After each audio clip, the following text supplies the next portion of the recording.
Paz do Senhor Jesus. Salmo 22, continuando a primeira parte. Alguém se lembrou de mim? Eu parei na pregação onde eu estava falando até o momento que Jesus começou a anunciar o Evangelho. Então, o Senhor Jesus, que Ele fala aqui na sua palavra, ide, pregai o Evangelho aos pobres. Deus não nos chamou para nós estar procurando fazer riqueza nesse mundo. Muitas vezes você é um pastor, um pregador, uma pregadora, um jovem que está aí já há alguns anos ou iniciando também a obra, está pensando que o evangelho é você ficar rico e famoso. Do nada a igreja ficou rica e famosa. Um dia eu ouvi uma nécia, né? Sabe o que significa a palavra nécia? A palavra nécia é pessoa sem sabedoria. Nécia, não tem sabedoria. Um dia eu ouvi uma nécia falando assim numa igreja. Quem sabe ela era uma ex-mãe de santo, não tenho nada contra, cada um com a sua fé, a sua religião, mas no caso essa era uma ex-mãe de santo e iniciou uma igreja.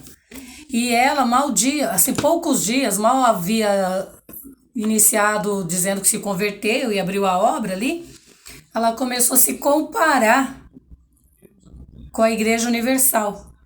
E quem sabe daqui uns dias, nós teremos uma livraria, uma editora, ela falou, uma editora como a Universal. A mulher não estava nem liberta, nem lavada ainda, nem remida no sangue do Cordeiro. E estava preocupada em abrir uma editora, que ela não tinha nada na vida dela. Ela estava fazendo culto num pedacinho de garagem que alguém cedeu.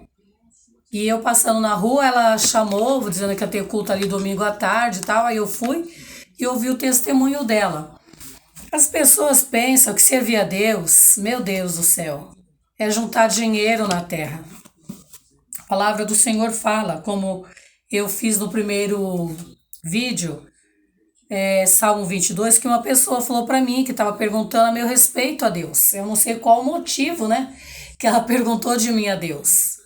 Eu, graças a Deus, eu ministro a palavra de Deus.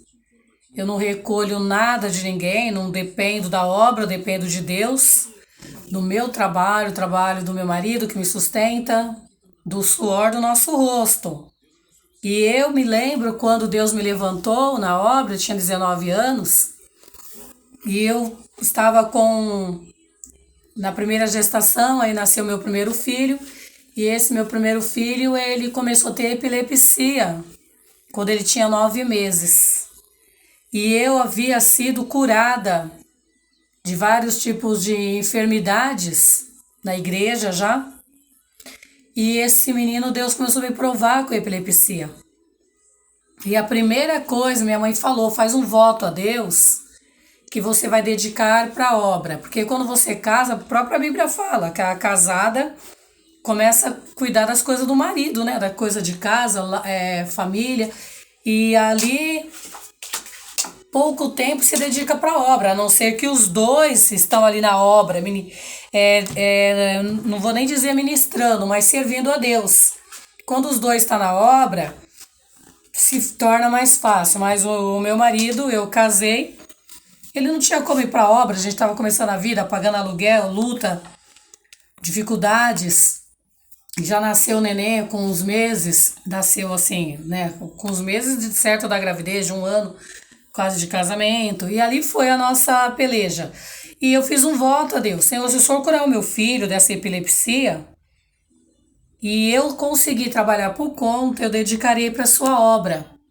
Onde eu passar, eu não quero nada de obra, porque eu nem tinha experiência, porque eu tinha vindo pouco tempo do interior de São Paulo, que como São Paulo tinha muito aqui, como fala as igrejas, mesmo que naquela época era pouco, era 85 para 86, não tinha muito igrejas que tinha muitas petições de dinheiro, mas estava iniciando, se tornou um bingo, né? Você tinha que ter uma cachoeira de dinheiro, porque era pedição de dinheiro 24 horas. Você fazia uma vigília, se você passava um dia de consagração, é só o sangue do cordeiro, né? Mas a gente vai aprendendo e não temos que murmurar, entrega tudo para Deus. Mas aí eu fiz um voto, quando minha mãe falou, faz um voto com Deus, seu neném tá doente, para que você dedique para Deus a obra. Minha mãe falou, lembra que você foi criado no Evangelho, você conhece a palavra. Não é porque casou que vai o filho, o lar é impedimento. Aí eu fiz esse voto, na confiança de que Deus estava na minha mãe usando. E Deus ainda foi 3 anos ainda. Aí nesses 3 anos que Deus curou ele da epilepsia, eu tive a segunda e tive a terceira criança. Porque eu não tomava, assim, nada de para evitar, mas tive minhas crianças, operei, mas eu dediquei para a obra. A partir que eles começaram assim a desmamar, o terceiro, eu fazia a obra do Senhor, eu pagava para alguém ficar. Deus também me honrou, comecei a trabalhar por conta, fazer marmitex, e eu fazia a obra. Terminava de servir as marmitas que eu servia 2h30, assim, no máximo, tava tudo limpo. Deixava as crianças com alguém, pagava para alguém e ia fazer a obra. Fazia a obra no bairro de pessoas que eu já tinha morado. Por exemplo, eu morava na Penha e ia para Moca. E assim foi e faço a obra até hoje.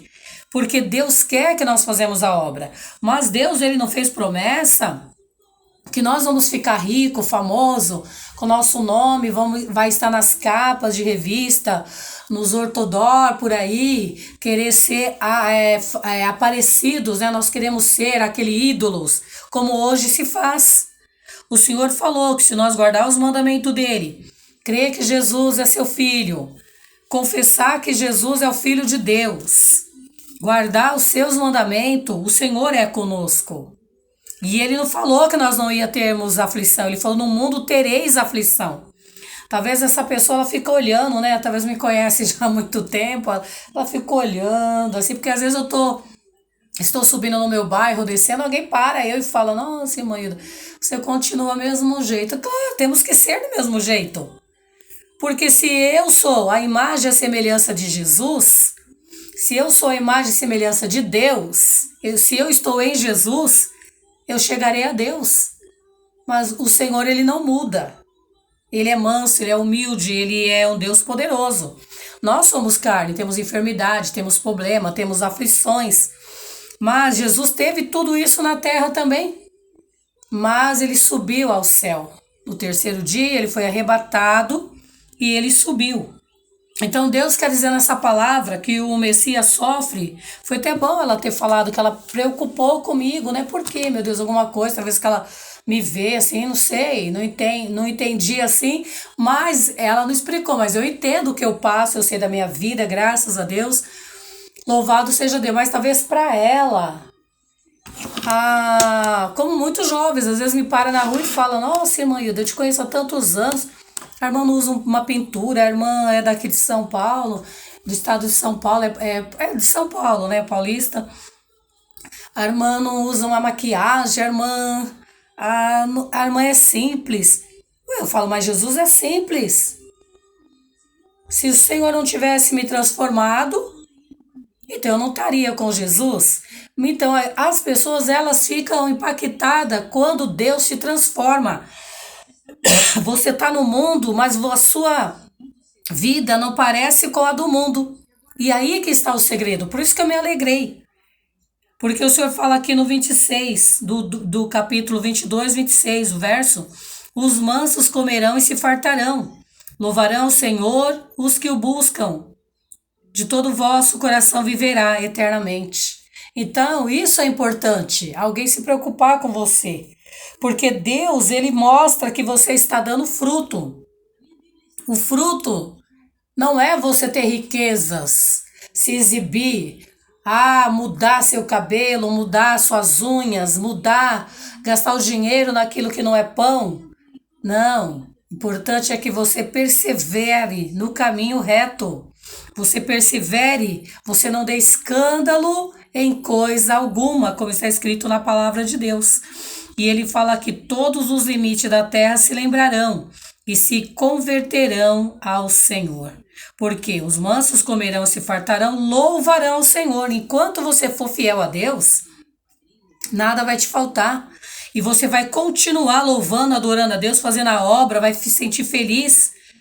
E como as pessoas estão observando aí quantas calúnias, acusações nas igrejas, perseguições, não que Deus não quer que o servo, a serva prospere. Glória a Deus, Deus quer que prosperamos, mas Deus não quer nós vivendo no meio dos escândalos, né? No meio dos escandalosos, ou furtando, ou roubando, ou explorando nossos irmãos. Mas o Senhor, ele fala que aquele que o busca e o serve, ele vai ter o coração alegre. E através de você, você vai ser luz para aqueles outros que estão vindo. Aqueles que têm o mesmo tempo de idade, de vida que você.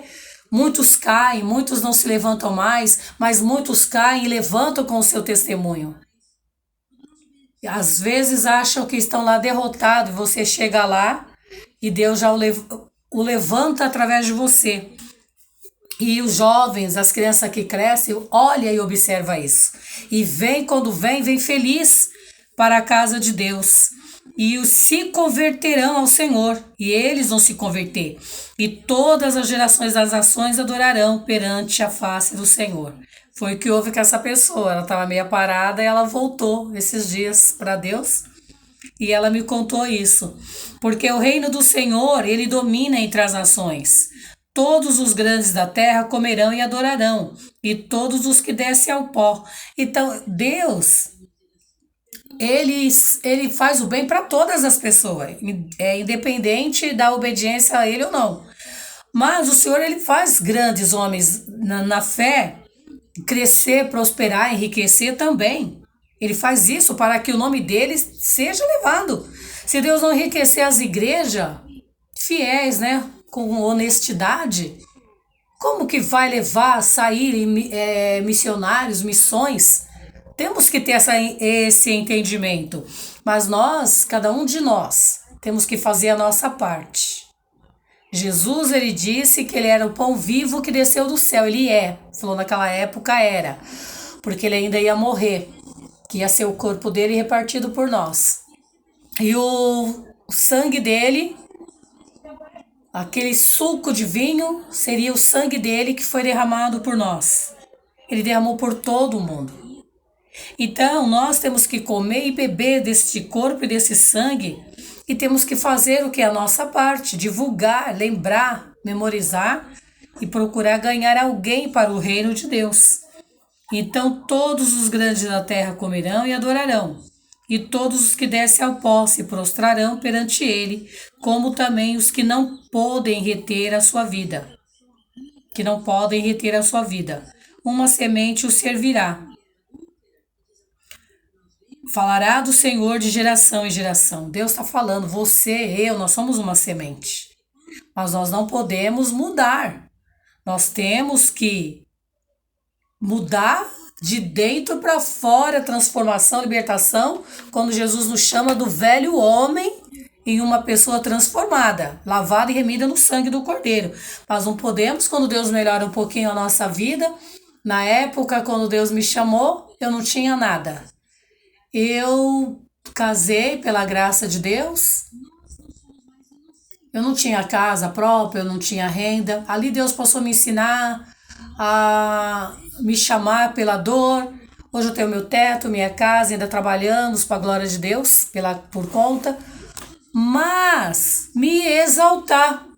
Agora eu tenho dinheiro, eu faço o que eu quero. Como às vezes a gente encontra algumas pessoas que mudaram assim a vida deles radicalmente. Deus me deu uma casa na praia, é para me desfrutar.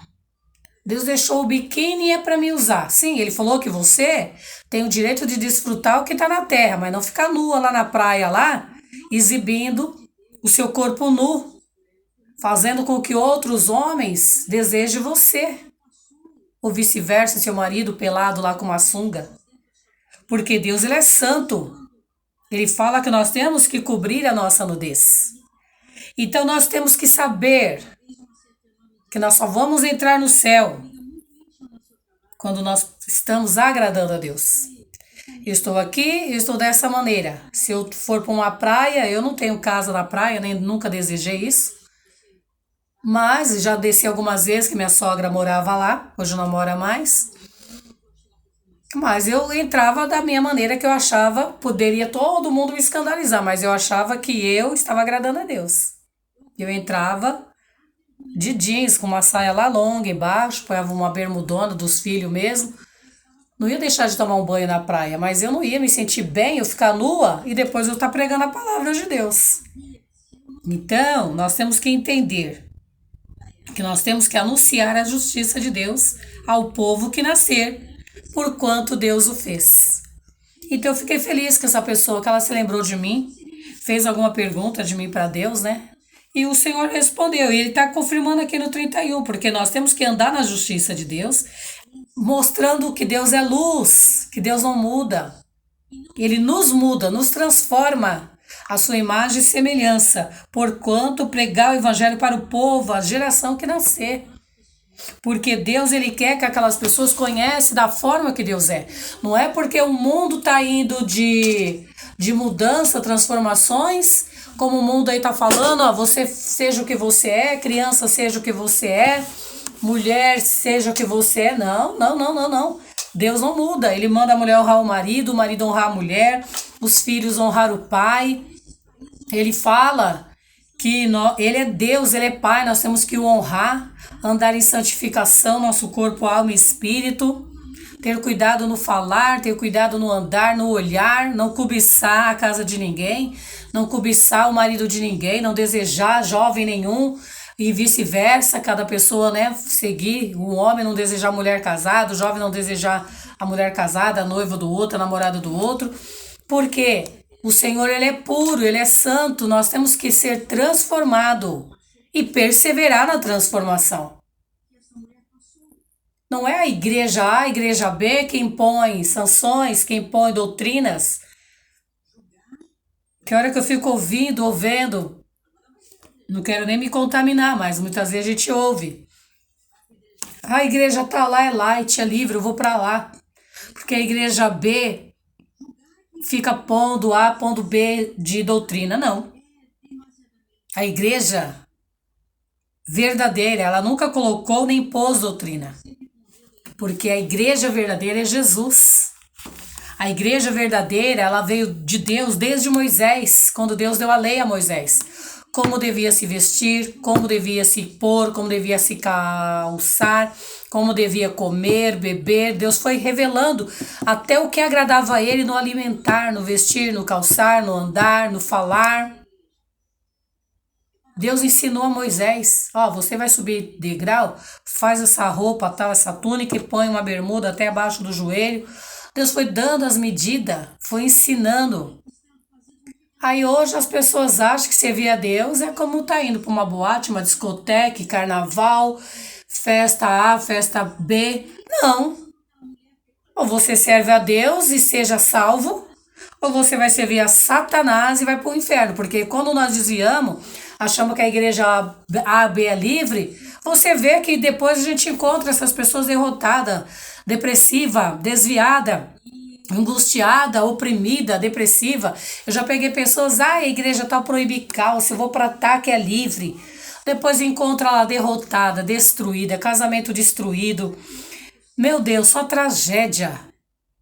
Por que tá fazendo dessa maneira? Não lê a palavra ensina o que deve fazer. Não é a igreja que tá te impondo nada, peso nenhum sobre você, não. O Senhor que tá te falando como você deve agir. Que é a palavra de Deus. Como nós devemos se portar. Enchei-vos do Espírito Santo, diz o Senhor. Quando você encher do Espírito Santo, Jesus falou para os discípulos, lá, ficar em Jerusalém, até que do alto eu derramarei do meu Espírito Santo. Aí vocês vão sair evangelizar. Por quê? Porque está, mas não dominado pela carne, mas pelo Espírito de Deus. E não era mais o homem que ia falar, era o Espírito Santo que ia falar e conduzir, convencer. Eu não convenço ninguém por mim mesma. mas ao Espírito Santo de Deus que te convence do teu erro, da sua falha, da sua falta, te convence que você está muitas vezes em dúvida se Deus está com você, e Deus está com você. Esse é o Espírito Santo de Deus, porque o Espírito das trevas, ele quer nos confundir. Ele quer dizer para nós que nós estamos errados, que Deus não está conosco. Ou então, não precisa ter tanta santidade. A Bíblia já falou desde o princípio. Se esse povo que se chama pelo meu nome se humilhar e orar, buscar a minha face, se humilhar, buscar a minha face, deixar os seus maus caminhos, eu ouvirei do céu. Deus só vai ouvir do céu quando nós deixarmos tudo que é mal. A ira, o ódio, a revolta, perdoar aqueles que nos ofendeu, deixar tudo que é errado. Não adianta você estar manchado. O Senhor fala que não recebe nem a oferta no altar. Vai reconciliar com o teu irmão primeiro, para depois trazer a oferta. Então ele fala, sede santo como eu sou santo. Ele fala que ele é santo. Sede santo como eu sou santo. Aí a gente encontra umas hipócritas no caminho. Já ouvi até certas vizinhas. Quer ser santa. Aí um dia eu gritei, eu sou santa mesmo, para a glória de Deus. Porque santo não é aquele que está lá de barro. Se tem o nome de Pedro, Paulo, João, eles foram santos para Deus e estão lá, esperando o arrebatamento, o mundo acabar, Jesus vir destruir com Armagedon e eles eles morar em paz, na vida eterna em Jerusalém. Eles estão lá agora, esperando, clamando ali, até quando, ó Senhor, Senhor dos exércitos, não vingará o nosso sangue, diz o Senhor. Eles estão lá orando, mas eles não estão no barro. Não adianta dobrar o joelho, queimar uma vela e eles vão te atender. Ninguém intercede a Deus na terra, a não ser o Senhor Jesus. O único nome que você pode invocar, que tem todo o poder de você clamar, chamar, sem nenhuma imagem, é Jesus de Nazaré. E ele vai responder. Se você estiver nele, o Pai automaticamente vai te atender. Agora, se você não está em Jesus, como ele está no Pai, tem que se consertar, se santificar. O Senhor fala que nós temos que ser santo em toda a nossa maneira de viver. Fiquem na paz do Senhor Jesus, que o Senhor vos abençoe mais uma vez.